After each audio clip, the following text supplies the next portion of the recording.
Ours is better. I would define the Emerge image as trying to think like modern, like really modern. Like we have an amazing looking website. technology, culture, revolution. And then more so for the print magazine, the kind of sub-mandate under that, or the sub-theme, was Condo versus culture. We just want everything to be, you know, like up to date and something that our generation wants to read and is interested in. As for the web magazine, I would say the image we're trying to portray there is similar but a little bit different. Condos have overtaken all the culture in Toronto. I just want to put out stories that are relevant and that are important to us and that are hopefully important to our readers. I want people to go on the website, read the stories, and realize that, you know, we are student journalists, photographers who are working hard to bring important stories to, you know, people who are interested in reading them. We kind of played into that with the condo versus culture because it's sort of like what's happening now, like the government closing, places like Sam the Record Man, Honest Eds, all those types of places. Our city is full of culture, it's full of stories that matter, and it's full of stories that people should care about, and we're really just trying to write those stories and provide those to people.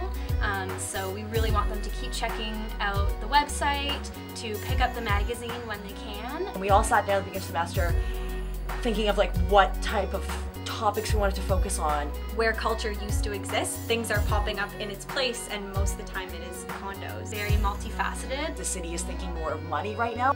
There's like art culture, there's culture in the food we eat, in the music we listen to, in the activities we do every day. But then as well, there are places that where it works the opposite way, where maybe new cultures can flourish and things like that. That's another thing we wanted to really promote in our magazine. So we kind of worked through that and picked some angles so that they really do reflect that. So each story hopefully has something to do with technology, culture, or revolution, or the condo versus culture. Every writer is very individual, and I like that as well. It makes it diverse. The stories are all very different. No one's kind of talking about the same thing. So even in that, it works as a whole with Emerge 2015.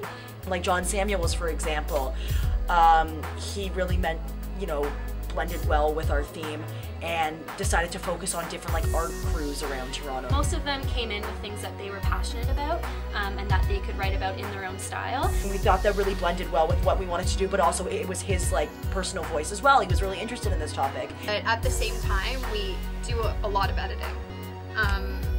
So we don't want too much like all over the place.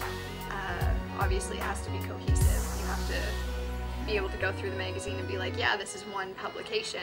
We're also really trying to integrate the print magazine and the web magazine so that they're not two separate entities. They're actually like working together.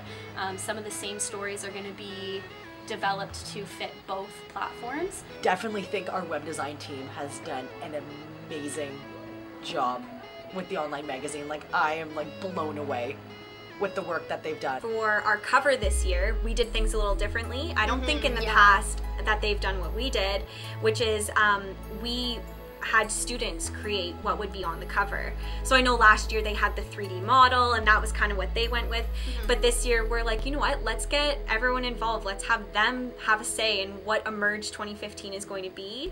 So we really want them to keep checking out the website, to pick up the magazine when they can, so that they can immerse themselves in the Emerge stories.